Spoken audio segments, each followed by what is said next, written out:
jërë ngeen jëfati ci ànd bi ak télévision Futurs Médias ñu am mbégte di leen dalalati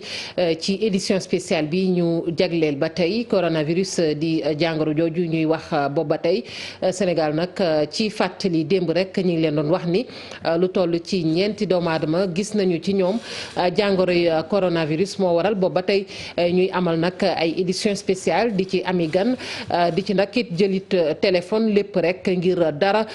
bañ leen a ump ci jàngoro ji waaye la ca gën a am solo nag mooy wàllug fegu gi ndax jaadu na tamit ñuy def lu mel ni su ko defee tamit loolu dafay wane rek ni fi ngeen teg seen tànk daal ngeen bañ koo teggi ci wàllug fegu gi tërali ni ñeel wàllug cet gi tey ci plateau bi ñu fiy dalal imam El Hadj Oumar Diène nekk secrétaire général bu mbootaay bi ëmb imam ak ulema yu Sénégal imam maa ngi lay nuyu bu baax a baax. bismillah rahmaani rahiim maa ngi lay fay.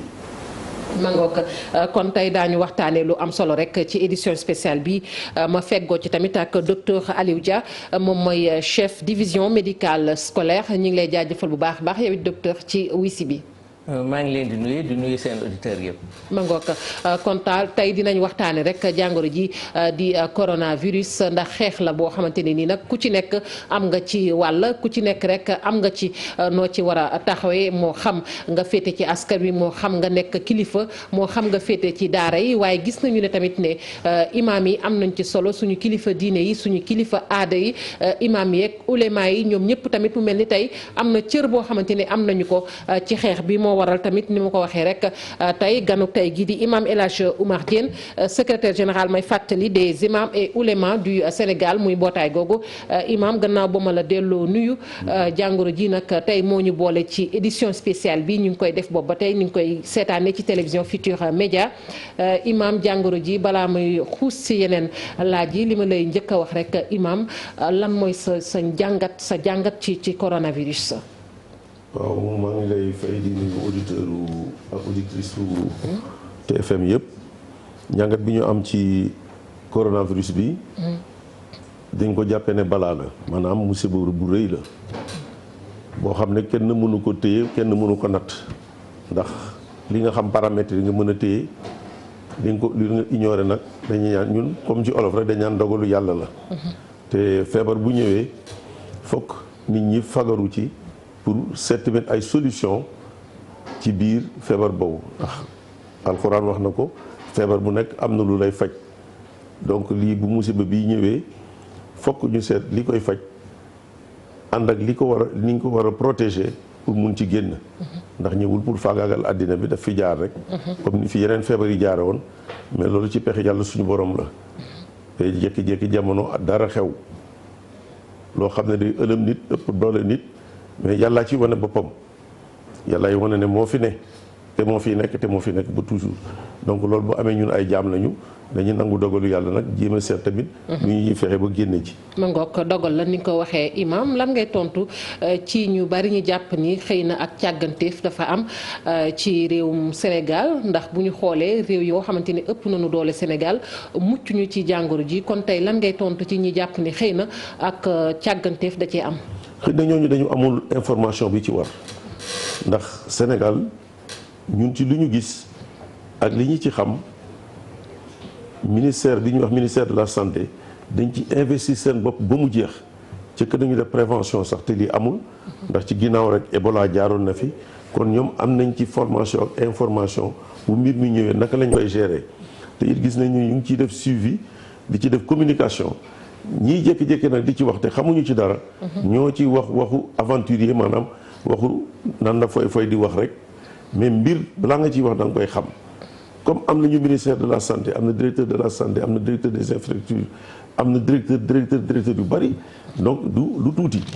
ñoom ñu ngi ci investir seen bopp ñu ci mënee di ci jàngal nit ñi di ci yee nit ñi li ñuy wax communiquer di xamal nit ñi tamit saa yu su nekk fan la ci feebar bi toll ak équipe yi ñu ci def ci aéroport yi ci dispensaires yi ci frontières yi ci district médical bu nekk lu ñu ca def pour ku ñëw ñu mën la jël en charge testé la xam lii la jot doog la mettre en quarantaine comme ni ñu koy waxee wala daal dugal la ci mbiru fegu pour mën a faju pour mën a faju Sénégal toll ci ñeenti cas ci fàttali docteur Aliou Dia nga jiite division médicale di kuréel gi nga xamante ni moom mooy saytu wàllu wér-gu-yaram ci daanaka daara yi yow it sa njàngat bu njëkk rek balaa ñuy dugg ci laaj yi ci jàngoro ji di coronavirus. waaw nu ko mënoon waxee maa ngi lay gërëm di gërëm aussi seen auditeurs yëpp ak téléspectateurs ak téléspectateurs comme ni mu ko Imaam waxee maladie moom jàngoro moom yàgg nañ ko xam surtout ay virus ak bactéries am na pandémie yu bëri yu fi jaar noonu lay ñëwee pandémie avant Ebola ñëwoon na fi léegi virus bii moo ñëw donc virus yi dañuy circuler rek virus yi malheureusement amuñu frontière dañuy dem ci pays développés yi dem ci pays sous-développés yi donc léegi nag ñun ñoo war a jël suñu matukaay pour am ay pexe yoo xam ne vraiment ñu jël ko pour aar suñu population je pense loolu tamit ñu ngi ciy taxaw au niveau du ministère de la santé mais comme nu mu ko amee habitude di ko wax riposte bi xeex bi du ministère de la santé rek la secteur yëpp ñoo ci war a taxaw ministère éducation dinañ ci ñëwaat foofu laa nekk ci wàllu prévention yeneen secteurs yi la communauté les imams tout le monde doit participer war nañu participer ci xeex bi donc je pense bien que am nañu habitude bi am nañu moyens yi également je pense bien que xeex bi ñun ñëpp buñ ci jàppee dinañ ci am ndam. dina sotti bu ñu nee milieu scolaire xel dafay dem rek ci ñi ñu duppee personnes à risque ndax yaakaar naa milieu scolaire bi tamit doon na loo xamante ni faaw ñu bàyyi ko xel bu baax a baax ci wàllu jàngoro ji foofu yow ban gis-gis nga ci am mu mel ni buñ dee wax tey wàllu riposte bi foofu war nañu gën a redoubler d'effort. waaw lu nga waxee comme lu nga waxee effectivement milieu scolaire ministre bi wax na ko boo xoolee tey élèves yu fay nekk concentration bi dafa bëri presque mën nañ comptabiliser plus de 3 millions d'élèves xale tout tànke ñu ngi ci élèves yi dañuy daje ci école yi ci préscolaire bi élémentaire bi ba lycée yi xam nga loolu bëri na donc il faut que ñu jël ay métuwaay te loolu tamit am na impact suñu division bi je pense bien ministère éducation am na pas-pas parce que dafa créer benn service boo xam ne wér-gu-yaram xale yi rek lay toppatoo élèves yi rek lay toppatoo donc riposte bi jël nañ ko nu mu ko waree démb rek ci heure bi ministre bi dafa convoqué woon benn réunion spéciale ak directeur ministère éducation yëpp ñoo ci bokkoon pour xool ban riposte la ñu war a def te def nañ ci ay jéego yu bëri déjà commencé na il y a 2-3 jours ministre bi dem na présider benn leçon de vie ci benn leçon boo xam ne dañuy yeete élèves yi ak ci biir école yi voilà à Ouakam déjà loolu première riposte démb nag suñu réunion bi encore gën nañu dooleel pour wax nañu tëral benn plan d'action boo xam ne am na niveau yu bëri yu ñu war a développer pour xeex ak feebar bi xam naa dinañ ci gën a waxtaan ci plan d'action bi. fu ngeen toll également plan d'action boobu sax xam naa ni dina laal certainement goxaan yi dëkk yu gën a sori ci Sénégal ci wàllu daara yi ba tey buñ ci desee fu ngeen toll ci liggéey boobu ngir gën koo yaatal ak li jëwriñ ji door fii ci benn daara bu nekk ci Wakaam. waaw ci plan d'action bi démb ministre bi génn na benn circulaire. xam nga ministère éducation dafa am comme ni nga ko waxee ci gox-goxaan yi gox bu nekk région bu nekk am na inspection d'académie bu nekk am na inspection d'éducation à la formation moom inspection d'éducation à la formation moo yilif école yi donc démb génn na benn circulaire boo xam ne nee na école yi inspecteur d'académie inspecteur d'éducation à la formation nañu taxaw école bu mu ne école bu gën a tuuti ci Sénégal ñu def fa leçon de vie loolu première mesure la deuxième mesure également nee na ci école yi ñay taxaw ngir yee élèves yi pour raxasu loxo yi xam nga élèves yi non seulement dañ leen yee pour ñoom ñu fagaru parce que feebar yi waru leen dal ak enseignants yi également mais aussi ay relais yu important la donc ñoom tamit ñu taxaw mën a transmettre message bi seen famille pour raxasu bi lan la ñu aaree seen bopp boo génnee boo ñëwaatee kër ga da nga war a raxas ak saabu voilà mesure yooyu déjà circulaire boobu defar nañ ko defe naa ci goxaar yëpp inspecteurs yi ak directeur d'école yëpp dinañ taxaw ci loolu pour ñu mun a wéyal loolu dans les écoles. ma ngoog dinañ gën a xuus xam naa ci plan d'action bi ñu des ba tey taxaw ci wàllu daara yi imam bu ñu nee daara yi nasaraan yi dañuy xalaat tamit daara yi alxuraan yi mu mel ni tamit daara yëpp daal faaw rek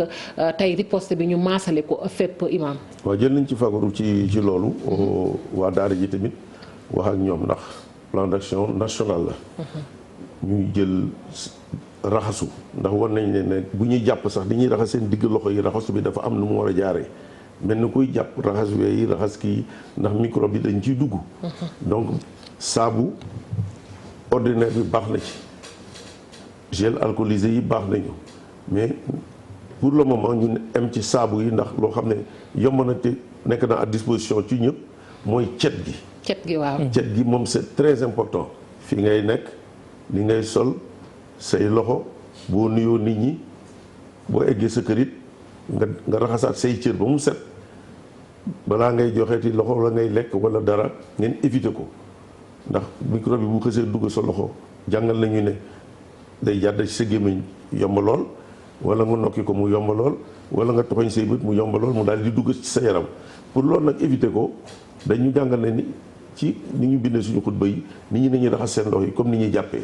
raxas ba mu set wicc diggante baaraam yi tekki jaaru yi wee yi yëpp na set ndax loolu mooy li ñu mën a génnee te daara yi tamit nañu bale ba mu set waxuñu sax ñu emal ko ci biir kër gi rek ba ci mbedd meeg lépp ndax microbe fu mu nekk moom te andi comme li ñu koy wax virus bi fu mu dugg rek mën na andi problème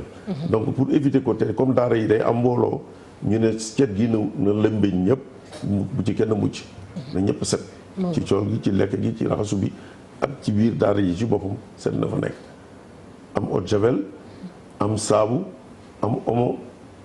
mais daal cet gi ci la cet gi ci la mu mel ni diine sax moom set da caa yàgg set dafa yàgg ak diine imam waaye beneen mbir it ñu ngi koy wax ci jàngoro ji xam nga ñu ngi wax ni faaw tamit ñuy moytandiku di joxante loxo yu bari te wax dëgg Sénégal ku ne xam na réew mi ni mu tëddee ndax tàmm nañu xëy na di joxante loxo tey koo romb sax daan ko jox loxo joxatoo ko loxo mën na caa gis boppam est-ce que loolu tamit imam jaaduwul nga wax ci tuuti pour que ñu xam ni wax dëgg neex yàlla jamono ji moo ko laaj. yàlla suñu borom yombal nañu nit bu ne asalaamaaleykum rek nuyoo na loxo nag dafa nekk ci aada ci nit mu koy joxe xam nga tubaab bëgg na la bonjour dootu la jox loxo. da ko fay emal xam na ne nuyu na la mais ñun ci suñu aada dafa am nuyoo sukk am nuyoo bopp sëgg am nuyoo sujjóot am nuyoo joxe loxo donc yooyu yëpp joxe loxo bi lañ ci tere ndax mooy contaminer wala mooy propager microbe bi ci diggante nit ak nit.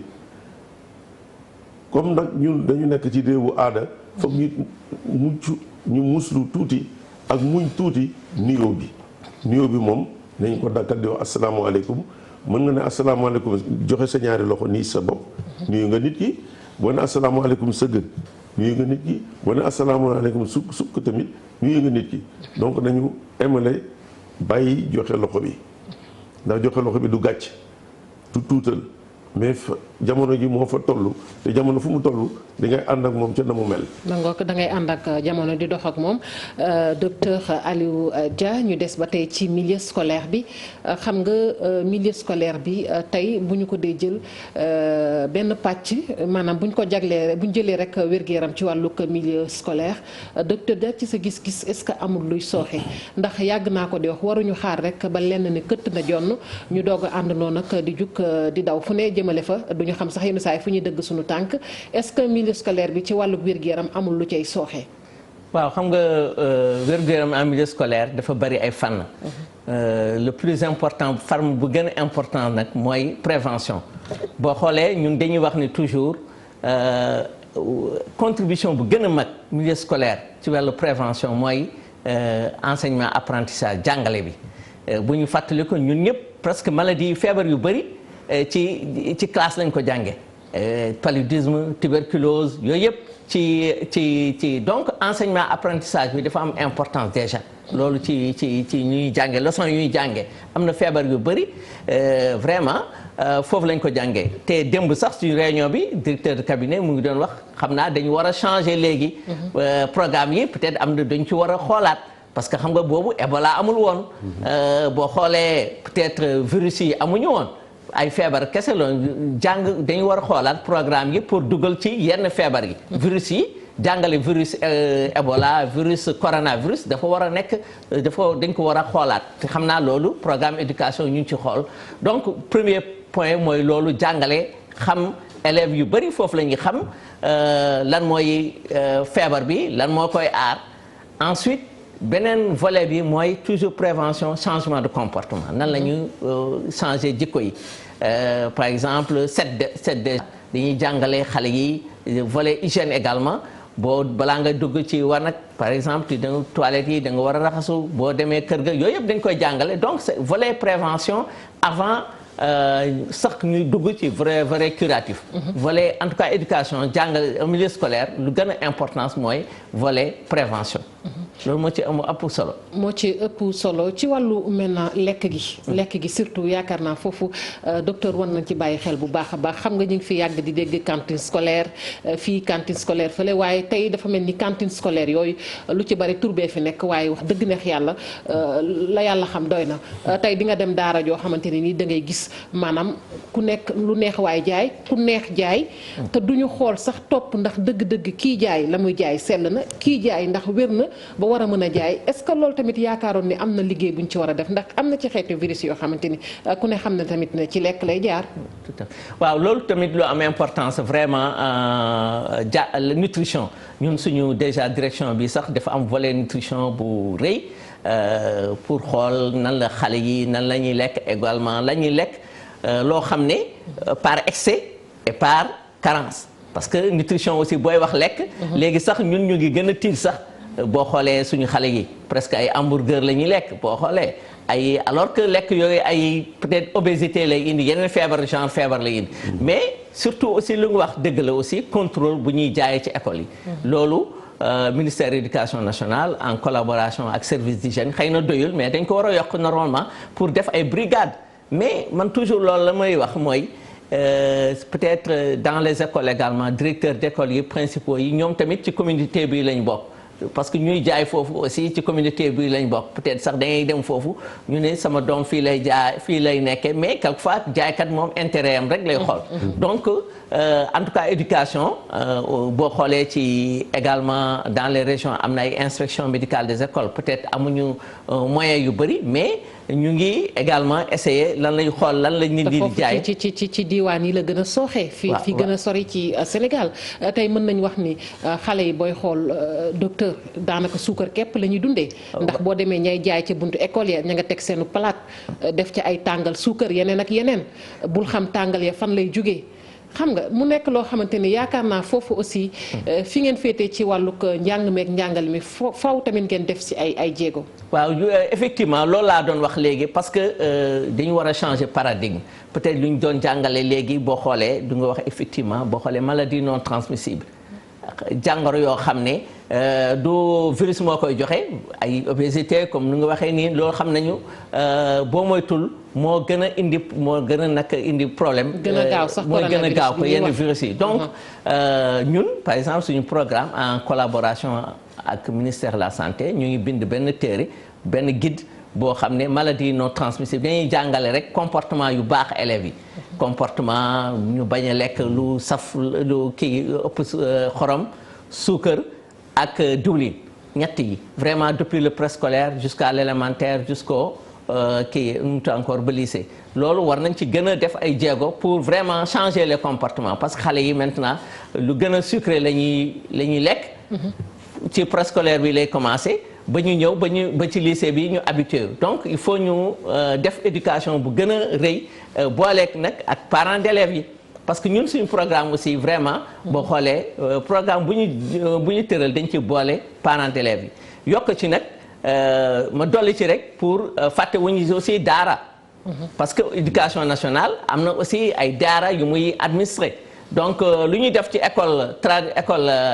française bi vraiment même mesure yooyu la ñuy def ci école ci daara yi donc programme yi aussi ñu xam ne c'est pas seulement l'école française mais l'école aussi coranique l'école arabe également est concernée. ma ngoog imam ci jamono ji ñu nekk muy jamonoy coronavirus te fegu gi yaakaar naa ci wàllu wu ne la war na nekk ci wàllu lekk bi war na nekk ci wàllu cet gi tamit ni ko docteur Dia waxee imam yow it lan ngay indi ci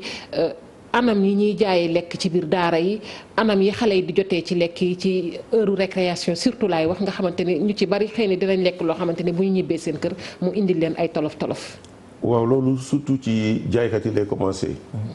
ndax jaaykat bi moo war a jëkk a set war a jàngal sax kii muy jaay wan ko lu muy jaay ak ni mu koy defee cet gi ci moom la war a dooree ba pare ndax bu fekkee ne moom dafa andi loo xam ne dafa am jàngoro wala mu ànd ak jàngoro foofu la contamination bi di gën a gaawee ndax xale bi école yi di leen ko jàngal léegi nii dégg nga li suma naataango bi wax ci mbiru cet gi ci xale yi donc kii di jaay si moo war a ñëw ànd waale loo xam ne nit ki bu ko lekk du ci am benn lorange donc cet gi moom it lii dal ci xale yi ci moom la war a jëkkee bu setee moom ci boppam lekk gu muy jaay set dara du ci am mais bu amee benn ay bu nu mu gën a tuuti ci microbe yi rek transmission bi day gaaw te day nekk te du kenn mënul wax ne fii laa ko jële wala fii laa ko jàppe wala fii laa jaare dañ naan am na ko rek kon nag kii di jaay moo war a fagaru moom ci boppam. kon coronavirus bi daal mënees naa wax ne fagaru gi fu ne la imam ci wàllu lekk gi ci wàllu joxante loxo bi cet gi daal na lépp mat imam ci wàllu wi ngeen féetee muy imam yeeg ulema yu Sénégal tey lan mooy seen taxawaay ci xeex jàngoro ji. suñu taxawaay ci xeex jàngoro ji mooy jàngal nit ñi. dinañ ko def ci suñuy xutba ajjuma yi dinañ ko def ci suñuy bayaan yi dinañ ko def aussi ci suñu émission rajo yeeg télévision yi ak waaraate yi ak ci dëj yeeg ngénte yi. waxtaan yi ni ñu ci doon waxtaan jàpp nañu ne tey lu diir ci suñu kanam lu ñuy wax dañuy joxe li ñuy wax information. peut-être dina am désinformation mais ñun suñu devoir mooy ñu informer nit ñi yee leen ñuy raxas seen loxo tout le temps te cet gi ginnaaw raxas beeg kii bi am na lu ñu war a éviter. lu ñu war a éviter mooy ñuy ñandu ndax ñandu bi da koy joxe te booy ñandu tamit. wax nañu ne na nga jël li ñuy wax mouchoir u Kleenex yi ñandu ba pare taxañ ko ba mu dëgër def ko ci mbalit wala ci mbuus yeew ko bañ ko sànni noonu rek mu doon walwalaan bi day andi feebar bi da koy transmettre. wax nañu aussi ne boo amee mouchoir wala booy sëqët na nga fexe jël mouchoir bi taf ko sa gémmiñ taf ko sa bakken ndax booy sëqët day tissi te day dal nit ki nga jëndul à moins 2 mètres da koy daal di dal jàngal nañu utiliser sax même boo amul loolu yëpp sax na nga jël sa loxo rek daf ko nii sa kanam t-shirt li mais yooyu ci paramètres yi nga xam ne moom la ñu jàngal pour loolu fokk nit ñi éduquer seen bopp te xam ne lu bees moo am façon yu bees lañ koy gàttandoo façon yu bees la ñu war a doxalee ba yi nga xam ne moo koy joxe nu mu gën a gaawee ñu mun ko neutraliser kenn bañ ko jox kenn ki nga bokkal service ki nga bokkal jàkk ki nga bokkal juma ki nga bokkal église ki nga bokkal marché ki nga bokkal fépp bu mbooloo di tase rek ni ñu jël éducation yu bees yooyu mooy bu ñu yërëm suñu bopp ci mouchoir bu ñu yërëm suñu bopp ci masque yi ñuy takk du gàcc jamono moo ni toll te ñun pays sous-développé nañu bu ñu demee ba loolu nga xam ne ñii développé mënuñu ci seen bopp dara ñun nañu fagaru pour bañ mu dal ñu ndax bu ñu dalee musiba am. fegoo gën faju imam ñu jëmit ci ay événements yu am solo mënees naa wax ni weer wi daanaka booy xool ci diine événement yu am solo la moo xam ci tarixa yëpp daanaka mënees naa wax ni tarixa bu ne da nga xewle ci jamono yi ñu ne jamono yi ñu jëm yow lan ngay digal askan wi ndax xëy na xew-xew yooyu doon na ay xew-xew yoo xamante ne mënta ñàkk faaw nit ña dem ca. waaw xew-xew la yoo xam ne mënuñu ñàkk foog nit ñi dem ci ndax nit ñi dañu am motivation wu loolu def ko ci seen bopp ne diine la nag diine moom dafa am lu mu tëddee am lu mu tëral bu demee ba nga xam ne dafa nar a andi lor ñu bàyyi ba déwén mën nañ ko muñ te yàlla sant nañu loolu loo xam ne boo ko defee mu andi loraange bàyyi ko bu dee suñu daje yu bari yi ñuy waajal nii xëj na bu demee ba nga xam ne dafa am lu ci war a am na gouvernement bi Sénégal na muy structuré am na ministre de la santé ñu nit am nañ suñu kilifa diine ak suñu ay kilifa aada. bu boobaa ñooy def li ñuy wax concertation. maanaam ñu daje waxtaan. seet dëgg mbir mi war na mun a am dina ne warul mun a am ñu bàyyi ko ba beneen yoon gis nga ne bu ñuy def lu mu munti doon day am li ñuy wax CRD bu ñu ko defee ba pare jël décision yi ñu ci war a jël di nga gis ne ñëpp dinañ ci ñëw ki yore courant ki yore ndox ki yore rajo ki yore télévision ki yore ñëpp dañ ci ñëw donc dañu concerté woon ba mun a réussir mbir mi bu loraane naree am tamit noonu lañ koy kiiyee rek daal di ko muñ daal di bàyyi mu jàll ba déwén ñu defaat ko mais loolu day jaar d'abord ci concertation boo xam ne ndax Sénégal dañu gëm suñu diine gëm suñu aada gëm suñuy tarixa te dafa bokk ci suñu dund ñu am ay kilifa yooyu nag luñ ci wax rek dinañ ci wax ñoom gouvernement bi ndax gouvernement moo leen di informer leen kat fii réew mi toll ci lii bu naree day am musiba ba ci aju Makka nag sax faf ndax yooyu bu mosaan am dañ naan kenn du aj dañuy mujjee sursoir aj bi ba déwén kon nag suñu aada yeeg suñu kii yi tamit ak suñuy ziar bu ñu naree andil loraange xëy na dinañ ñaan yàlla suñu borom mu bañ ñu dal mais dinañ ko muñ ba déwén te bu dem mënta ñàkkit ñu fexe ba bu ñu fa yeggee rek ci dëkk yu sell yooyu ñu daal di sàmmonteeg bu baax a baax li nga xamante ni moom mooy wàllug cet gi ma delluwaat ci docteur Dia fi nga féete yow tamit ci milieu scolaire bi ndax ku ci nekk rek di nga ci am xalaat ci jamono ji ñu toll tembe ndax xam nga tey bu ñu nee Sénégal mi ngi ci benn cas tiitaange day am ñu ne mi ngi ci ñaari cas nit ñi gën a tiit bu ñu nee ñetti cas ba ñeenti cas nag yaakaar naa ne foofu moom wax dëgg neex yàlla tiitaange dëgg la ñuy gis ci seen plan d'action ba tey ndax xam naa ne plan d'action bi à chaque fois faaw mu am xëy na ay changement parce que lépp mi ngi dépendre également ci situation feebar fi mu toll ñeenti cas du lu ndaw lan moo nekk fi mu ne nii riposte bi immédiatement ci jamono ji ñu toll. waaw comme ni nga ko waxee effectivement cas yaa ngi fii mais je sais xam naa ne ministère de la santé ak service yëpp ñu ngi mobiliser pour maîtriser suñu plan d'action bi rek nu nga waxee c'est variable. dañuy prévoir nag situation yëpp parce que démb def nañu réunion ñu ngi ci travailler parce que booy xeex ak la dara aussi il faut prévoir tous les cas de figure. pour fu mu nekk nii premier stade peut-être la ñuy développer par exemple ñu ngi defar ay outils. ay outils yoo xam ne dañ ko jox jàngalekat yi ñu gën a xam feebar bi parce que aussi booy yeete aussi il faut nga xam feebar yi peut-être dañ koy wax rajo ak y a quelques personnes enseignants yi ñoom seen outil mooy les outils pédagogiques yu ñuy jàngale foofu la ñu mën a il faut ñu tàggat leen ci loolu donc loolu ñu koy créer pour mettre à disposition de tous les enseignants élémentaires préscolaires lycée yëpp ñu jox leen ay outils pédagogiques ñu mun ci développer. am nañu aussi beneen plan de communication. mais ci wàllu infrastructure yi surtout est-ce que foofu tamit am ngeen ci ay jumtukaay ndax tey bu ñu xoolee tey école yi bu ñu jëlee rek exemple toilettes yi latrines yi xam nga doon na ay jafe-jafe surtout ci intérieur du pays loolu tamit est-ce que jaaduwul ngeen defar li ñu duppee sax xëy na ay latrines yoo xamante ne ay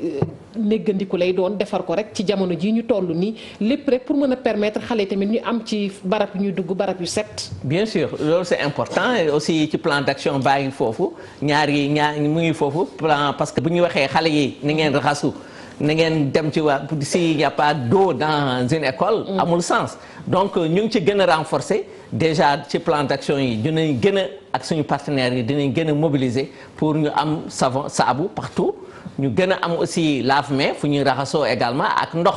ak également toilette ñu gën ko renforcer ñu ngi ciy travail ci plan d'action bi même xam nga ni ci école yi aussi dans les lycées certains lycées am na ay infirmeries scolaires ñooñu aussi xam na élève bu xam na xëy na boo demee lycée Lamine Gueye élève bu dee day sëqat peut-être mu dem ci infirmerie bi bu dee amul infirmière bi amul équipement aussi avant mu koy orienter donc yooyu yëpp il faut ñu équiper ko. infirmiers yooyu yaakaar naa ni boole nañu leen ci formation bi voilà ñu ngi bokk nañ ci formation yi dinañ di tàngal aussi essayer de les équiper ñoom ay masques ñu am ay fu ñu solution hydroalcoolique yooyu yëpp ñu ngi ko prévoir ci plan d'action bi formation inspection médicale yi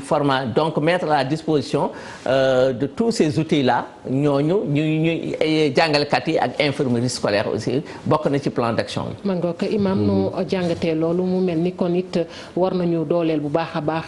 daara yi ndax daara yi fa la xale yi nekk te xale yi nag ñooy mag yi ëllëg. waaw dafa gën a laaj fagaru ndax ñun demandé nañ ko ministre de la santé. mooy ci district yi ñu jël en charge prise rapide parce que nit ki amul xaalis wala xale bi amul xaalis wala kii mais bu ñëwee rek pour ñu consulter ko mais ñoom tamit rassuré nañu ne loolu dina am du ñu ci laaj kenn lenn bu ñu ñëwee rek ñu consulter leen seet leen xool nu ñu mën a doxaleeg ñooñu ndax daara yi bu école yi ràppee am na daara moderne yoo xam ne nag vraiment lépp nga fa wax dëgg yàlla léegi jamono moo toll foofu mais am na daara yoo xam ne nag dañu sooxe tuuti am ñuy sooxe nag lool ba nga xam ne kii fa nekk sax xëj na lii dafa xamul lu mu ciy def bu ñëwee moo tax ñu ne leen lu leen ci jaaxal rek jubal leen ci docteur bi wane ko nit ki bu wane ne yaramam dafa tàng lool na dem ci docteur bi bu jàmbatee ne bopp bi dafay metti na dem ci docteur bi bu jàmbatee ne mu ngi sëqat nga remarqué ne mu ngi sëqat na dem seeti docteur bi bu ne sama put gi fii bu sama booli gi mu ngi metti na dem seeti docteur bi bu ñu xoolee yaram bi mu tàng lool am fièvre na dem seeti docteur bi donc yooyu ñu paramètres yi ñu jàngale ne signes yooyu dafay am képp ku yore daara boo ko gisee ci kenn rek jógal te boo ko jógee yóbbu ko ba pare na nga fexe ñu seet ñeneen ñi mu fa bàyyi ndax loolu dalu leen ndax feebar bi dafa nekk feebar boo xam ne peut-être yenn saa yi des sournoise le premier temps doo ko gisee noonu fekk mu ci sa yaram nit ki dina ko am lu gaaw a ba ñetti fan ba juróom-ñetti fan bu fukki fan ak ñeent ñu doog a confirmer ne am nga ko wala amuloo ko donc tout temps d'incubation boobu bu amee fokk sëriñu daara yi bàyyi ci xel ndax jamono bi moo fa toll. mais yéen a ngi nekk en concertation également ak kilifa yi ci wàllu woowu. si nekk nañ ci en concertation li ma la wax nii. ñoom ñoo ñu ko jàngal. wax ñu ko ne si ñii bu amee rek na maître coranique bi jóg xam ne lii feebar baa ngi fi kii toog nii si ñi mu wane xaw na ci dugg mooy bopp bi metti beeg put bi metti beeg sëqët beeg mu ngi respirer difficilement yooyu yëpp ci paramètres yooyu dugg ak yaram bi tàng ba passé certaine température boo ko gisee bul yaakaar naa ne da nga koy sang rek wala yi mu deñ déedéet foog nga yóbbu ko ci docteur bi wax na ne kii am na lii wala amu ko bu fekkee ne yàlla dogal na mu am ko nañu fexe ñii nekkoon ak moom ci daara ji yëpp it ñu seet leen bu ñu leen seetee bu fekkee ne dañu gis ne ñi am na ñu ko ci commencé am day yombal faj gi mais bu ñu ko nëbb ndax bu ñu ko nëbbee dafay lore. ma ngoog nëppal gi baaxul imaam sànq yaa ngi wax lu am solo ci wàllug dajaloo mbooloo mu dajaloo moo xam xew-xew yi ak lu mu ci mën a doon ëllëg àjjuma ji ñu gis niñ ko baaxoo di def julli juma mënta ñàkk ci jullit yi ñuy dajaloo ak yooyu tey bu ñu seetee réew yu bari daanaka jullit àjjuma moom sax banañ ko ba fileeg rek xëy na yàlla di def jàmm ak jàngoro ji suba lan ngay digle imam. waaw fi mu nekk nii comme ñun egguñu ci loolu. mais loolu bu amoon tamit noonu lay demee. ndax yàlla moo bëggul xaru. lii dafay lakke wala day reyee bul ca dem jaamu yàlla tegul kenn lu mu mëtul wala lu mu attanut. may na la nga julli sa kër tuyaaba bi nag mooy boo demee fële mais julli gi mu la sant def ko bu fekkee ne nag feebar daf ca am wala musiba nar la ci dal wala yoon bi mayu la nga egg fa. julleel fii dajaloo yi tamit comme ni ñu ko waxee dajaloo yi mbooloo yi bu narul am nañ ko bu naree andi lor nañ ko bàyyi ba suba bu bés dellu see ñu defaat ko mais buñ ci forcé mu ñuy andil ay musiba wala ay lor lu nekk dañ koy waxtaanee ba am ci li ñuy wax consensus mooy li gën ci ñun te it consensus bu xamee ne lii day lore ñëpp dinañu nangu ne kat nañu toog bañ a dem moo gën. moom laa la wax ne sànq ba ci aju màkk gi bu mënul nekk. nit ñi duñu aji dañuy gis nañu sax ni Arabie Saoudite ne wàllu umra gi moom daanaka jéggale na ko ba beneen yoon. waaw moom la ñuy wax ne lancement bi ñëw na. fi mu bee ci topp. bu tanewul wala dañu fi kenn du dem mag yàlla daf ñu sant ñu dem ko mais bu dogalee ne di duñ ci dem yàlla la du ñun. moom addinaam moom diineem ñun ay jaam lañu dañ koy defee ci ni mu ñu ko santee te mu gën ci ñun buggul tamit ñu lor suñu bopp ndax tere nañu ko boo ñu xaru. wala ñu dugg ci loo xam ne boo léegi daf ñu andil jafe-jafe ndax musiba bu ñëwee ak balaa bu toll nii dañ ci war a ànd ak xel ak sago bañ nag affolé ànd ak li ñuy wax sérénité gëm suñu bopp gëm yàlla li mu dogal xool nu ñu ciy génnee loolu moo ciy génne. maa ngoog wàll dal googu imam di nga ci dikk ci kanam tuuti ndax lu am solo loo gis lu ne ak dal da caa baax docteur Aliou Dia yow it ci gis-gis si mbooloo dajaloo gi ñuy faral di nemmeeku ñu bari tey bàyyi nañu ko waaye xëy na fii ci réew mi yeggaguñu foofu lan ngay digle ci jamono ji ñu toll temb maanaam lan ngay xelal askan wi. waaw effectivement mbooloo comme ni waxee école yi moom concentration d'élèves la. bon école bu nekk da ngay gis école dans une école mu am 3000 6000 élèves xam nga loolu bëri na. donc nit ñi day mais quand même nañu respecter mesure comme ni ma waxee ak ni ñu ko waxee. nañu respecter école beeg muy ci jàkka yeeg jumaa yeeg fu mu ci mën a doon. nañu respecter mesure yu ñu leen waxal lu ñu leen wax di raxas ak saabu également moytu aussi peut-être nuyoo yu bëri yi. Peut-être lu ma mën a wax également ñu ngi suivre parce que comme ni nga ko waxee situation bi day évoluer tu vois aujourd'hui léegi UNESCO génne na benn note à travers le monde 300 millions d'élèves sont confinés. Bon ñaanuñu loolu pour le moment école sénégalaise yi ñu ngi fonctionner normalement. Mais comme le ministre nu mu waxee ñun suñu plan d'action yi dafa prévoir également au cas où. bu ñu ñëwee ba stade boo xam ne parce que booy def plan d'action da ngay prévoir lu nekk donc loolu yëpp prévoir nañ ko bu ñu naree def benn quarantaine benn école qu'est-ce qu'il faut faire lan la ñu war a def est-ce que dañu war a arrêter cours yi wala yan continue nan la ñu war a def ba cours yi nar a continuer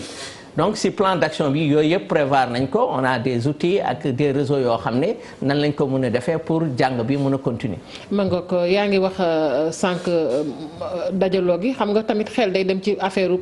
problème promiscuité dajaloo beeg yooyu gannaaw yéen da ngeen a teg seen plan d'action di xeex ak yooyu yéen fu ngeen toll ci xeex ndongo yu bari yi nga xamante ne dañ leen gis ci benn classe parce que tamit. promiscuité tamit day yombal yenn feebar yi da ngay gis classe boo xamante ne lu ëpp juróom benn fukki élèves dañu fay nekk bu dee nag daara yi nekk ci diiwaan yi sori yi la foofu moom waxatuma sax la ca jëm ndax lu toll ci téeméeri élèves léegi-léegi da nga leen gis ñu boole leen ci benn classe est-ce que foofu tamit wax dëgg yéen a ngi fay góorgóorlu. waaw effectivement am na ay cas yoo xam ne dans certaines localités yoo xam ne classe mën na am élèves yu bëri mais lu ñuy gën a surtout ñun toujours la ñuy wax. Il faut aérer les classes parce que il faut ñu ubbi classes yi air bi mën a dugg. waaye tabax ay classes yu doy it. effectivement loolu c'est am na action yoo xam ne à court terme la xam nga comme ñu ngi ci gestion d'urgence il faut ñu wut ay moyens yoo xam ne urgent tout de suite lañ koy appliquer peut-être comme ni nga waxee à moyen terme wala à long terme. il faut ñu ngi ci góorgóorlu sax boo xoolee chaque année ministère de l'éducation day tabax ay classes ay salles de classe ay motanigul parce que effectivement élèves yaa ngi yokk car macha allah donc à court terme mesures yu ñu war a jël mooy vraiment éduquer les gens élèves yi aussi bu ñu nekkee classe am na nu ñu war a sëqatee peut-être pas parce que foofu aussi virus bi day circuler loolu yooyu ay mesures immédiates la ouvrir les ubbi classes yi air bi mën a circuler à moyen terme yokk effectivement salle de classe yi parce que promiscuité day indi yeneen feebar du feebar bi rek mais am na ay yeneen feebar yoo xam ne aussi lu mel na tuberculose feebar yoo xam ne mun na boobu dee dafa confiner lu bëri mun na indi jàngoro yi donc am na mesure court terme ak long terme ak moyen terme plan d'action boobu amul leneen lu mu dëxëñ ñaanuñu ko yàlla nag wax dëgg ñeenti kaay ci lañ bëgg a yem ndax ñaar la ñu waxoon ci lañ bëgg a yem ñeenti ñëw na kenn xamul yàlla rek a xam waaye nag bëgguñoo dépasser wax dëgg neex yàlla lii waaye ëllëg bu leneen amee ñaanuñu ko yàlla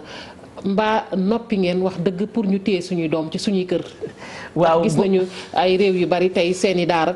dañ koo daal di tëj ndax nangootuñu sax xale bu fa dem. waaw en tout cas plan d'action effectivement plan d'action da ngay prévoir situation extrême ñaanuñu ko yàlla vraiment pour le moment 4 cas c'est sous contrôle mais dañuy ñaan parce que école aussi c'est le lieu d'apprentissage foofu la xale yi mais apprentissage dans la sécurité. et bu événement bu ñëw dañ koy analyser xool nan lañ ko mën a defee ñu ngi ci en concertation éducation aussi dafay du nekk éducation rek boo xoolee ministère de l'éducation ñun chaque jour dañuy fekkee débriefing ministère de la santé man je suis médecin je participe au débriefing du ministère de la santé am na yu bëri yoo xam ne yu am foofu effectivement duñ ko wax dans le public mais dañuy am au niveau régional aussi boo xoolee ci région yi inspection d'académie yi dañu bokk ci comité régional médecin chef de région yi dañuy jël ay motuwaay pour vraiment gérer l'épidémie. beneen mesure boo xam ne aussi discuter nañ ko. xam nga école yi aussi éducation dafa am conseiller conseil psychosocial dañuy xalaat ne aussi peut-être on ne sait pas. élèves yi dina am moment boo xam ne peut-être parent mooy am loolu wala mbokkam. peut-être dina am perturbation du mu ko jotal donc dañu démb discuter nañ ci bari ci plan d'action bi les conseillers psychologiques psychosocial ñu nekk ci inspection yi ñu utiliser leen pour ñu mun a quand même encadrer xale yu am au cas où xale yi am nañ problème yooyu ñu mun leen encadrer xale yi wala seen waajur seen waajur donc c'est important également yooyu yëpp ñu prévoir ko. loolu yëpp ñu prévoir ko. xam naa moom école yi moom bu ñu yuuxoo moom daara yi xawma lu ñu war a def imam daara yi moom ndax mën nañoo sax wàññi ndongo ya fa ne bari nañu foofu it imam xam naa ne xeex ba du yomb de. waaw xeex bi du yomb parce que daara yi bon amuñu doole trop. te nit ñi duñ ci ñëw dimbali leen lool moo tax ñu leen di yee ci mbir yi bu amee nu ñu war a comporter woo wax nañu loo am importance loo xam ne mooy ñi nga xam ne ñoo encadrer nit ñi. wala seeni waajur bu leen feebar bi dalee tamit day gën a ti metti ci nit ñi ndax ki yore daara wala kii feebar nekk waajuru xale loolu xale bi day gën a tumuranke te feebar bi nekk na feebar boo xam ne ñun pays sous-développé la ñu amaguñu yenn moyens yi moo tax luñ ci war a gën a mun a def ci set ak ci setal ak ci cet dinañu dimbali lool ndax ñu mën a freiner feebar bi. freiné ko imaam dama ci daal di delluwaat. dana gën a metti rawatina ci daara yi ak xale yi nga xamante ni gis nga boo génnee ci mbedd mi naam gouvernement bi nee na mi ngi def jéego ci jëlee gone yi yalwaan ci mbedd mi waaye dafa mel ni ba nëga ni xale yaa ngi ci mbedd mi jëlal leen fi yombul imaam ci jamono ji looy wax sëriñ yooyu nga xamante ni ñooy yebal xale yi xaw ma ñoom la xaw ma du ñoom en tout cas xale yaa ngi ci mbedd mi di yalwaan ak jàngoro ji nga xamante ni moom mooy coronavirus ku ne mën kaa amee fu nekk nag. ku nekk mun ko amee fu nekk xam nga ñiin ci mbedd mi jànguñu ñi ci mbedd mi dañuy liggéey ñiy jàng ñu ngi ci daara yi ñuy jàng ñu leen di jàngal mais ci mbedd mi bu la ci kenn nax ay lobby la rek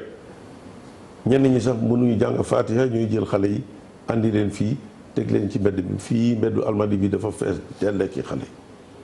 muy ci kanamu boîte de nuit muy ci kanamu boulangerie ci pâtisserie yi foo ci dem xale yee fa nekk ak jigéen ñi kon ñoom dañ ko def liggéeyukaay. ban appel ngay lancé ci loolu. ñu jëlee xale yi ci mbedd mi. mbedd baaxul mbedd du jàngal kenn lu baax mbedd la tudd lépp fi romb lépp fi jaar lépp fi aw. ni ñu jëlee xale yi ci mbedd mi tere loolu te buñ ko ragal parce que musiba naar laa rek lay andi xale place am du ci mbedd mi xale dafa war a jàng ndax mu mën a xam ëllëg ku bëgg a dimbali xale na da nga fexe mu jàng. mais jël xale teg ko ci mbedd mi ne daf la yalwaanal pour andi la dara loolu jàngal ko bon la ndax kii mënul dara ba nekk xale yow mi mag te mënuloo dara bu la war a kii tuuti nii war dina dundal yore la kon musiba naam lay jàpp na la jàpp damay naan sax souvent imam ñooñu est-ce que seeni waajur am nañ ci ñoom yaakaar ëllëg ndax ku nekk boo sañoon boo juree doom bu màggee gën la bu màggee taxawu la waaye xale yi ni ñuy gisee ñu nekkee ci mbedd mi imam doy na waar ci anam yoo xamante ne léeg-léeg sax nga romb xale mu tëdd ci mbedd mi ma nga feebar amul fu ñu ko yóbbu mu faju donc kooku daal sonn na ci àdduna. xale yi ci seen bopp ñi leen seen waajur yi ñi ci nekk nit du ñu jël seen doom di ko sànni ci mbedd mi wala di ko jox nit mu leen di liggéeyal bu njëkk nit ñi dañuy jóge fii yeewu dem jàng ji léegi nit ñi dañuy jóge ci àll bi ñëw Dakar nag ko partout moo fi am mais jàng amu fi ñiy jàngale dëgg léegi dañuy sos daara boo xam ne kenn du ci yalwaan te ñu ngi koy doxal am na fi am na ñu am moyen di fay ci daara yi pour nit ñi di leen jàngal. te am na daara yoo xamante ne sax wax dëgg neex yàlla tendre nañ vers le modernisme ñu ngi gën a set nañu set goo xamante ni boo fa yeggee sax da ngay yaakaar ni tey jii xëy na yaa ngi ci yenn école yi. ñun bu ñu nekkee xale ci àll ba lañ doon jàngee. mais léegi suñu tablette yi dañuy jël pour jàng alxuraan bindal nañ ñu ci lépp a ngi ci kon jamono egg na foo xam ne yalwaan nekkatut ut ko partout rek moo ci nekk mooy ut xaalis te kooku nit moo koy organiser teg fi ay nit mu koy andil dara. ndax nit ki nga jël di ko laaj xaalis par jour te mënul liggéeyul xëyul gontul yaa ngi koy jàngal bon. mangook imam doguma la may ma tuuti rek Ibrahima Diamé mi ngi ci buumu jokko bi mooy sunu ndaw lu ñu toogal ca diwaanu Kaolack Ibrahima Diamé maa ngi lay nuyu. dafa mel ni Ibrahima dem na vie boo ñu ko mënee làmbaatal rek Ibrahima Diamé mu mel ni am na benn cas daal bu ñu njoxtu foofu Ibrahima Diamé dina ci gën a dikk ak ñun ngir gën ñu gindi xamuñu nag lan la waaye nee nañ daal benn cas la coronavirus bu ñu njoxtu foofu Ibrahima Diamé buñ ko mënee amaat rek laata nag édition spéciale bii di jeex Ibrahima. waaw ma ngoo ko Ibrahima kon saa yu noppee rek kon ñu jël ko moom Ibrahima Diamé ñu daal di wéyal édition spéciale bi docteur Dia ñu des ba tey ci wàllug xale yi ci biir daara yi tamit foofu lan ngay wax bu weesoo école bi daara yi ak ni nga xamante ne noonu la ñu baree mu nekk lim goo xamante ne daanaka doy na waar kon Ibrahima Diamé waaw ñu ngi may wax ni Ibrahima. oui allo Fatou Kiné maa ngi lay nuyu bu baax a baax Ibrahima Diamé xibaar boobu ñuy dégg looñ ci mën a leeral benn cas bu ñu njort. donc ci ni ngeen ko waxee noonu la amee benn cas suspect la nga xam ne tey ci suba lañ ne ci la ñëw fi nga xamante ne moom moo di hôpital El Hadji Ibrahima Niass bu Kaolack moom nag bi mu ñëwee. leen ne moom ci vol bi nga xamante ne ki nga xam ne moom la ñu njëkk a confirmer que ne c'est un cas de coronavirus fii ci Sénégal ñoom ñoo bokkoon vol bi mu ñëwee nag ci hôpital bi dafa doon sentir ay méttitu bopp ci suba si moo tax médecins yi accueillir nañ ko isolé ko mettre ko en isolement pour wér gu yee bu ñu sukkandikoo ci ki nga xam ne moom moo di président commission santé bu hôpital bi ñoo ngi koy seet bu baax a baax pour xool rek ndax cas bu ñu mën a confirmer la wala déet. donc Ibrahima kooku doomu Kaolack la fekk baax. foofu nag dañ ko xaw a nëbb parce que bëgguñu def révélation bi. moo tax waxuñ fan la ci ay stigmatisation la ñuy bañ. kër bi waxul exactement. waaw ndax tubaab la wala nit ku ñuul la. waaw nit ku ñuul la effectivement nit ku ñuul la mais daal waxul fan la dëkk exactement. ma ngoog kon ñu koy jaajëfal bu baax a baax Ibrahima Diamé doon jokkoo ak ñun ca diwaanu Kaolack ni mu ko waxee noonu nag leeral ko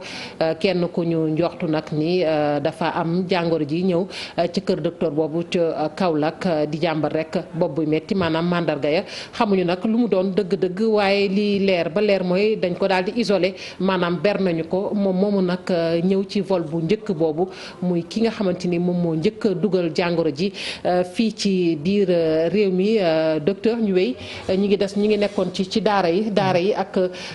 promiscuité bi ak yooyu ndax du école yi kese daara yi yaakaar naa ne tamit doon na ay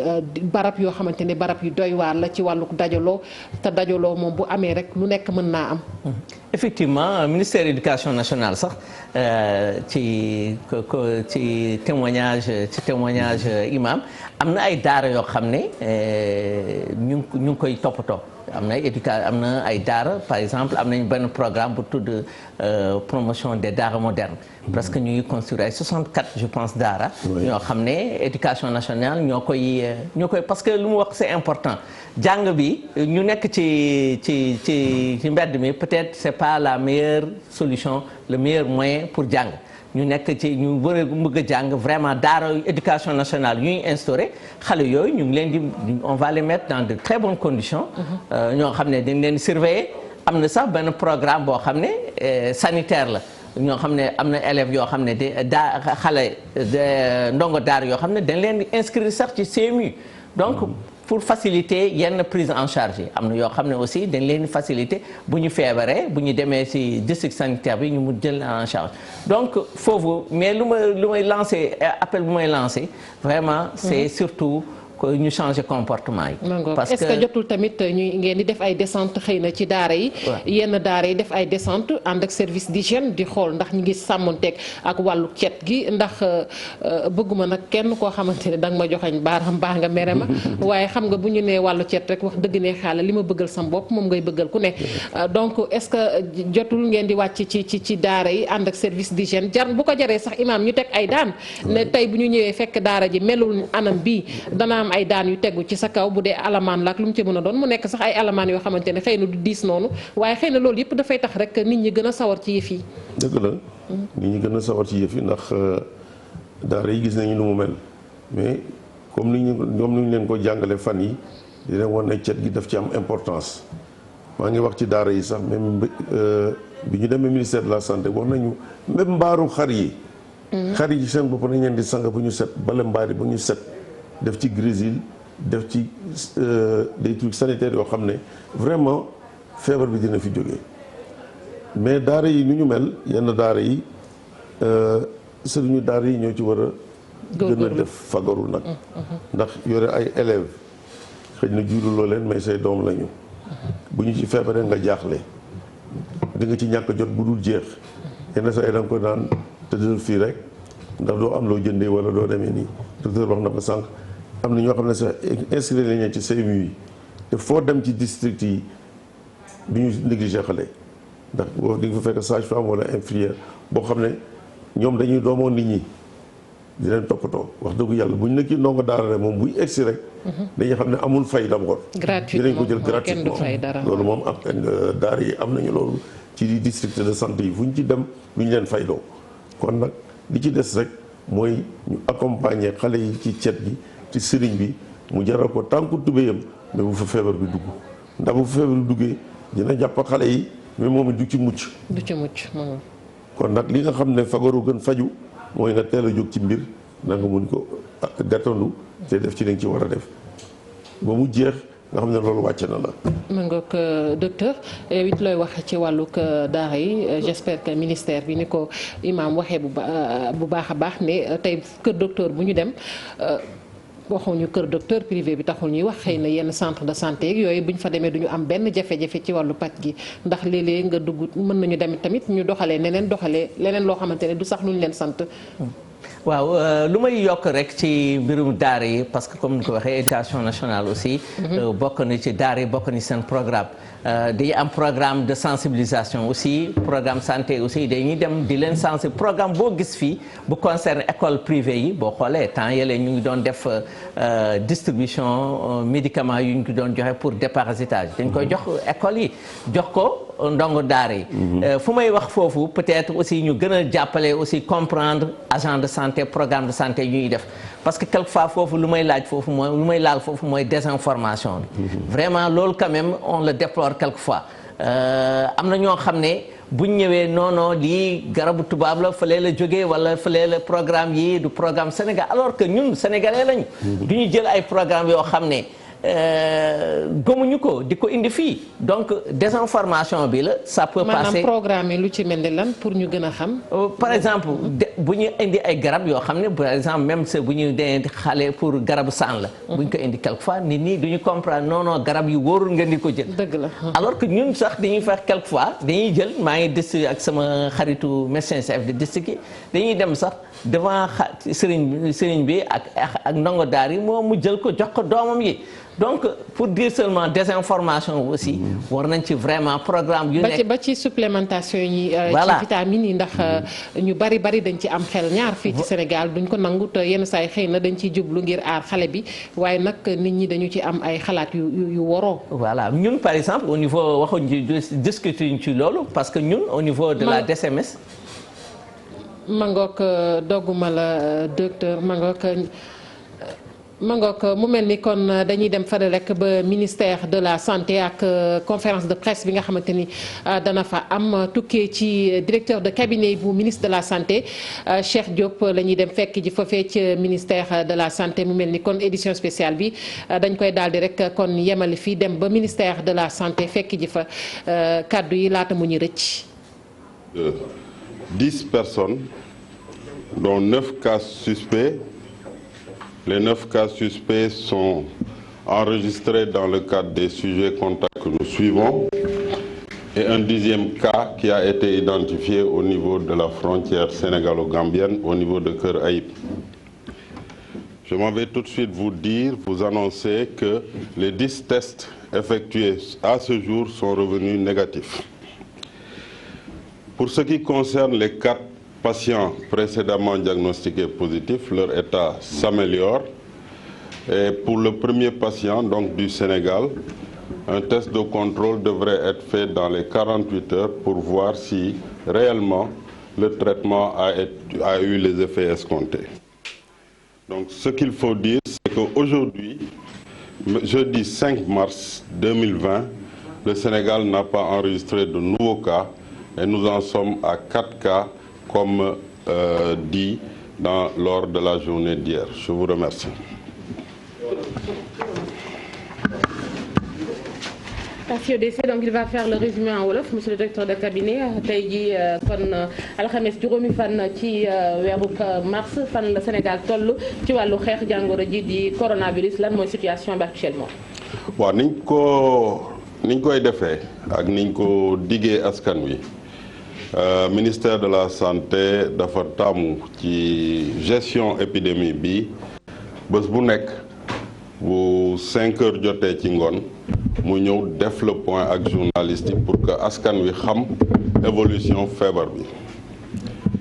tey donc jeudi yóbbu nañu Institut Pasteur fukki test yi ñu yóbbu juróom-ñeent yi mooy ñi nga xam ne dañu àndoon ak suñu patients yi ñu déclaré depuis le 2 mooy suñu ñeenti patients yi mooy li ñuy wax cas contact mooy ñi jege waale patients yooyu nga xam ne dañ leen déclaré positif kenn ki nag suñu dispositif de surveillance moo ko dépisté fële ci Kër Ayib ñu def prélèvement bi ci Kër Ayib ci fukki test yi ñu def tey test yëpp dafa négatif loolu moo waral tey ci bésu tey bi donc muy jeudi Sénégal amul cas bu bees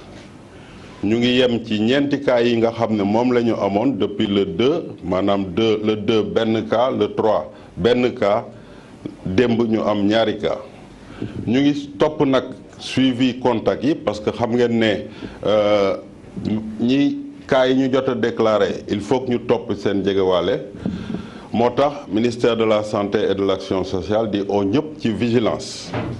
tey xëy na amuñu cas bu bees ñu ngi ñaan mu continuer mais loolu taxul aussi ñu banque suñu loxo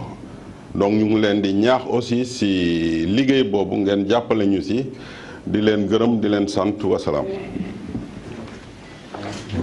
Merci donc au docteur Aloyse Waly Diouf, il est le directeur de cabinet du ministère de la Santé et de l'Action sociale. Comme annoncé, donc on se retrouve demain à 17h pour un autre point de la situation. La déclaration a également été imprimée, vous pouvez vous servir. Le communiqué sera partagé plus tard. Merci.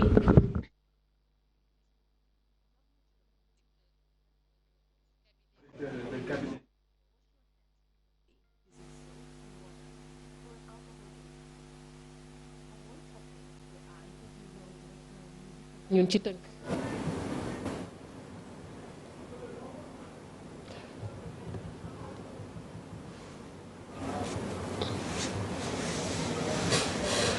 mangook kon dañu am rek tuuti jafe-jafe ci dégg-dégg bi ñu koy jaajëfal bu baax a baax Cheikh Diop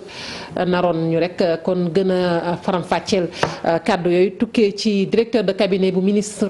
de la santé muy docteur Aloyse Diouf may jéggalu dañuy ci foofu nag daanaka kàddu yi rek la ñuy jeexale waaye balaa boobu rek dañuy daal di kon rek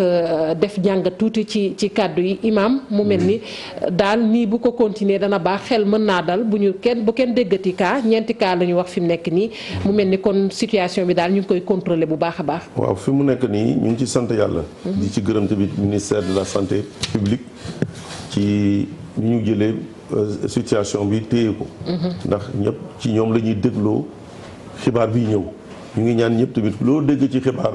xibaaru mbedd lay doon mais ñii. ñoom ñoo habilité wax lii xew ndax ñoo am moyens yi ak ñoo am compétence yi. ñoo xam feebar bi ñoo ci mën a wax kon ñu ngi leen di gërëm vraiment ci liggéey bi ñuy liggéey ak ni ñu investir ci biir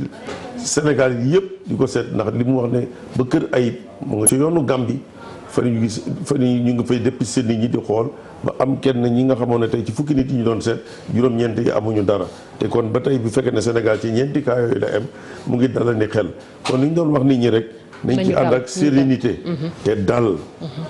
gëm seen bopp ci mbir mi te ci xam ne défi la ñëpp ci war a jàpp pour mu mën a fi jógee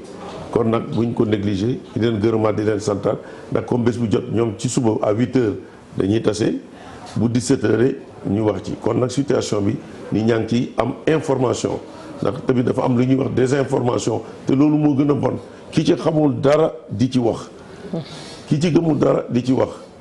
nit balaa nga wax dara da nga koy xam li mu tëddee te mën ci tontu mais wax bu tegul ci yoon li docteur bi wax Aloyse lu tegu ci yoon la lu réglé la te bés bu jot comme ñu ngi koy joxe rek nañu favorité téye ci loolu di am xibaar bi ni mu waree. ma ngoog ñu koy jukkil saa su ne yow it docteur Aliou Dia dama lay bàyyi rek nga wax sa kàddu gu mujj gannaaw déclaration bi ñu dégg ci ministre directeur de cabinet bu ministre de la santé. waaw donc maa ngi félicité ci information bi di wax également ñun toujours loolu la ñuy wax xam nañ ko parce que ci système de santé bi lañ bokk xam nañ suñu système de santé dafa efficace am na surveillance am na information am na riposte. donc am na maillage aussi donc dañ ci xam nañu loolu peut-être ñoo xam ne ñeneen ñoo xam ne ñu nekk ci biti xamuñu loolu mais ñun on est confiant on sait bien que système bi am na dëgër na. lu ci des rek mooy feebar épidémie bu amee du système de santé rek moo koy xeex communauté bi yëpp la boo gisee tey ministère éducation di mobiliser di def ay plan d'action imam yi di taxaw ko yeneen communauté yi di taxaw c'est parce que épidémie bu ñëwee du système de santé communauté bi yëpp ñooy xeex jàngoro ji donc vraiment maa ngi féliciter tous les agents de santé fu ñu mën a nekk di wax ne secteur éducation en tout cas taxaw na pour jàppale feebar bi. Mangook balaa ñuy tàggatoo ma delluwaat fële ba ministère de la santé Cheikh Diop. Cheikh gannaaw bu ma la nuyoo rek ndax mën nga nu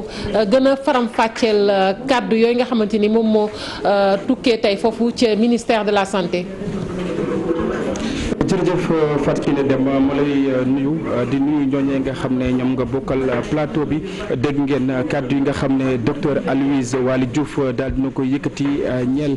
feebar bi nga xam ne lëmb na jamono laay wax rawatina fi nga xam ne moom moo di réew bu Sénégal nga xam ne jot nañ fee nemmeeku ay doomu aadama yoo xamante ni donc jot nañoo am jàngoro ji di coronavirus ñoom ñooñee seen ak lim nag toll ci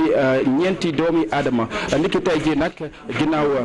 saytu bi nga xam ne Institut Pasteur doon na ko def donc tolloon nañ ci juróom-ñeenti doomi aadama ki leen fukkeel nag ñu daal di ko nemmeekoo fële nga xam ne moom moo di ca kër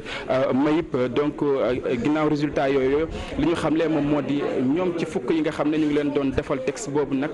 kenn ci ñoom amu ci li nga xam ne moom moo di coronavirus naka noonu itam muy xam rek ne ministère de la santé daal dinay teg bépp matuwaay boo xamante ni dina mën a tax askan wu Sénégal daal di mucc ci boobule jàngoro ginnaaw ñeenti doomi aadama yi nga xam ne ñu ngi fii ci réew mi jamono yi te ñu nemmeeku ci ñoom feebar bi leneen loo xamante ni mën nañ koo jàpp ci rek li docteur Aloyse Diouf daal di jukki bokk na ci fii ak feebar bi ñu ngi naan am na wala amul fii ci réew bu Sénégal ñu ci nemmeeku ay doomu aadama yu ci am moo xam ñu bàyyi ko ci bitim réew ak yeneen yu ni mel dinañ faral di janoo ak ñi nga xam ne rek ñoom ñoo di way taskatu xibaar yi daal di def li nga xam ne moom moo di point bi fi ñu toll ci rek li nga xam ne moom moo di wàllu prévention waaye itam gën a ñaax askan bi ci rek li nga xam ne moom la ñuy jël ngir rek feebar bi le doon lu ñuy fàttaliku wala bokk doomu aadama yi nga xam ne jot nañ koo am mu daal di fa yem Fatou Kiné Deme bu fekkee rek amoo beneen laaj boo xamante ni ñeel na wàll wi donc ñu bàyyi la nga wéyal ak sa gan yooyu noonu bu fekkee amoo beneen laaj. ma ngoog ñu lay jaajëfal bu baax a baax Cheikh Diop li nga wax kon leer na naññi fa nga daanele tamit di lu am solo kon nañu yem ci ñeenti cas yooyu tamit nañu wër péng mu bañ koo jéggi Sénégal nag feebar bi ñu naan coronavirus ñu dem rek ba di ko fàttaliku ma ngoog dellu di sant ak gërëm gan yi ma amoon tey ji ci fàttali imam El Hadj Oumar Diène nekk secrétaire général bu mbootaay imam ak ulema yu Sénégal imam maa ngi lay sant bu baax a baax ci teewaay bi di sant it docteur Aliou Dia moom mi nga xamante ni moom mooy chef division médicale scolaire mbokk yi kon fii la ñuy tàggatoo ci édition spéciale bi sant leen gërëm leen bu baax a baax jox leen dig daje.